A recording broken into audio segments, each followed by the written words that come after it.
دیکھو جب ہم لوگ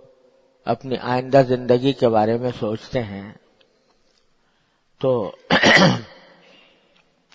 طرح طرح کے منصوبے ذہن میں آتے ہیں، یہ کروں گا اور وہ کروں گا اور یہ ہوگا اور وہ ہوگا، اس طرح میں ترقی کروں گا، اس طرح فلاں دنیاوی ترقی کروں گا، اس طرح علمی ترقی کروں گا، اس طرح یہ اس قسم کے خیالات آتے رہتے ہیں دل کے اندر، اور اس کی بعض اوقات جب وہ اچھے اچھے منصوبے آدمی بناتا ہے تو اس منصوبے کے تصور سے لطف اندوز بھی ہوتا ہے کہ یہ ہو جائے گا تو پھر یہ کروں گا۔ وہ شیخ چلی کا جو قصہ مشہور ہے، تو وہ کہ میں پیسے لوں گا اور پیسے لے کے اس سے خدا جانے کیا خریدوں گا اور پھر بیچوں گا اور فلانا۔ تو یہ شیخ چلی والے منصوبے جو ہیں وہ ہر انسان اپنے ذہن میں بناتا رہتا ہے، یہاں تک کہ جو ہم لوگ جو طالب علم ہیں، طالب علموں کے ذہن میں بھی اس قسم کے منصوبے ہوتے ہیں، بھئی پڑھوں گا، اس میں اول آؤں گا اور پھر دورہ کروں گا اور پھر سند ملے گی اور لوگ جو ہے وہ عالم کہیں گے اور پھر فلاں جگہ جا کے پتہ نہیں کیا کہیں پڑھاؤں گا یا مفتی بنوں گا یا مبلغ بنوں گا یا داعی بنوں گا وغیرہ وغیرہ۔ اور جب کوئی اچھا منصوبہ ذہن میں آیا تو اس کی لطف بھی لیتا ہے آدمی کہ کیسا وہ وقت ہوگا جب کہ یہ ہو رہا ہوگا اور وہ ہو رہا ہوگا، لوگ میرے آگے پیچھے پھر رہے ہوں گے اور لوگ جو ہیں میری تعظیم کر رہے ہوں گے اور دنیا میں میری شہرت ہوگی اور لوگ ہاتھ چومیں گے وغیرہ وغیرہ۔ آتے ہیں کہ ہر آدمی کے دل میں اپنی آئندہ زندگی کے بارے میں اس قسم کے خیالات آتے ہیں کہ نہیں آتے ہیں؟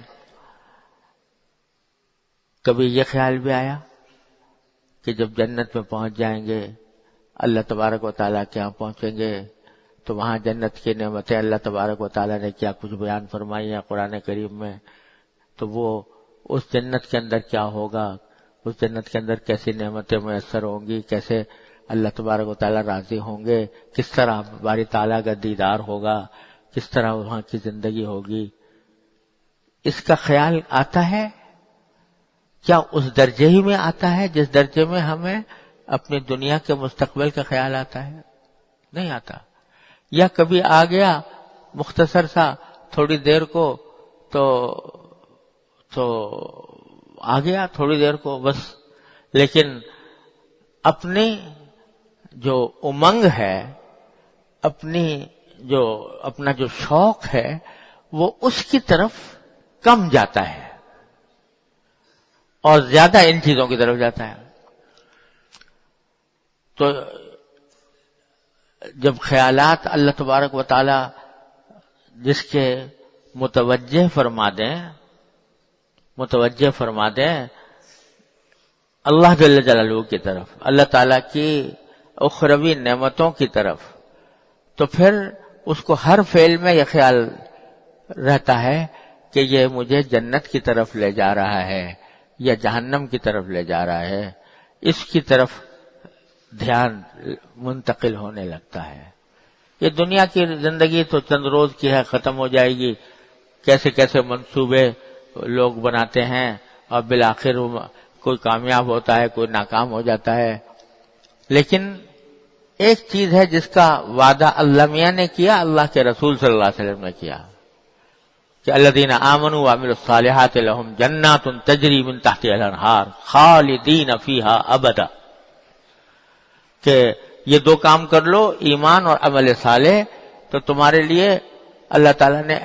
ایسے باغات، ایسی جنتیں تیار کر رکھی ہیں جس کے نیچے سے دریا بہہ رہے ہیں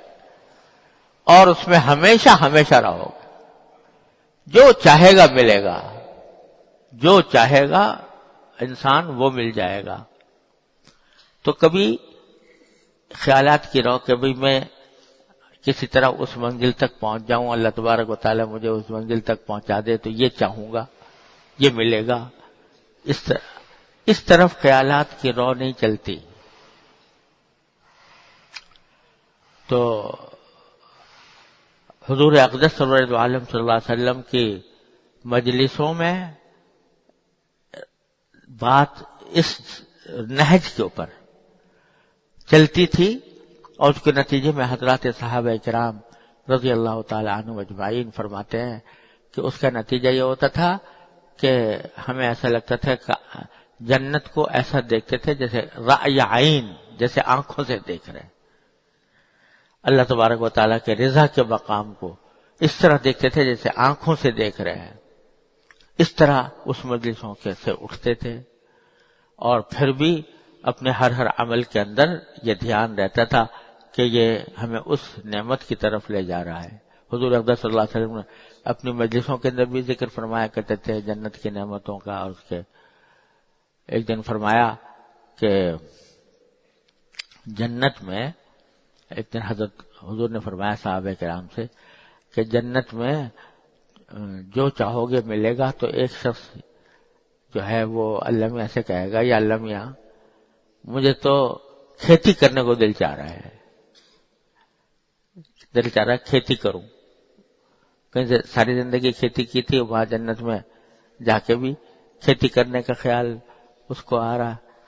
تو اللہ میں نے کہا کہ بندہ خدا، میں نے تجھے اتنی ساری نعمتیں نہیں دی جو تو دیکھ رہا ہے ساری طرف؟ کہا کہ جی نہیں، ساری نعمتیں ہیں، آپ نے بہت کچھ دیا ہے، ساری نعمتیں ہیں، مگر دل چاہ رہا ہے کہ کھیتی کروں۔ وہ جو پہلے زمانے میں بیج ڈالتا تھا اور اس کے اوپر کونپلیں نکلتی تھیں، اس کے اوپر امیدیں قائم ہوتی تھیں اور پھر کھیتی نکلتی تھی، وہی کام کرنے کو دل چاہ رہا۔ تو اللہ تعالیٰ نے فرمایا کہ اے آدم کے بیٹے، تیرا پیٹ کوئی چیز بھر نہیں سکتی، ساری جنت کی نعمتیں تجھے دے دیں اور سبھی کچھ مل گیا، اور پھر بھی کہتا ہے کہ کھیتی چل ڈال لے، تو یہ بیج ڈال لے اس کے زمین کے اندر، اور ڈال کے تو کھیتی بھی کر لے۔ تو وہ بیج ڈالے گا جنت میں، تو بیج ڈالتے ہی دیکھتے وہ کھیتی تیار ہو کے پہاڑوں کی طرح ہو جائے گی، اور ایسی تیار ہو جائے گی جیسے کہ مہینوں کے اندر کہیں کھیتی تیار ہوا کرتی تھی، ایسا تیار ہو جائے گی۔ تو اللہ تبارک و تعالیٰ کی یہ جو نعمتیں جنت کی ہیں، بہت سے حضرات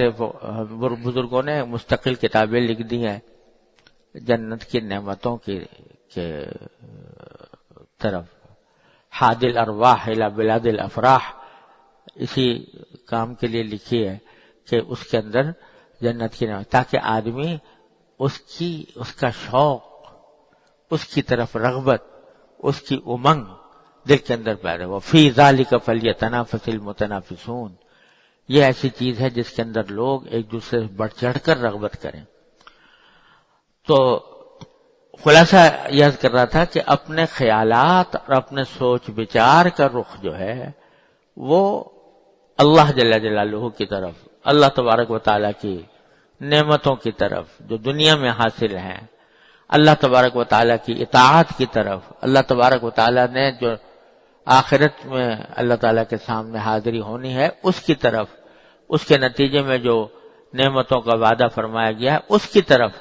اپنے خیالات کو متوجہ کرنے کی فکر کرے۔ ایک دن میں نہیں ہو جائے گا، ایک دن میں نہیں ہو جائے گا، بلکہ اس کی مشق کرنی ہوگی، صحبتیں ایسے لوگوں کے ساتھ رکھنی ہوں گی جن کے شوق، جن کے امنگ آخرت کی نعمت کی طرف ہو۔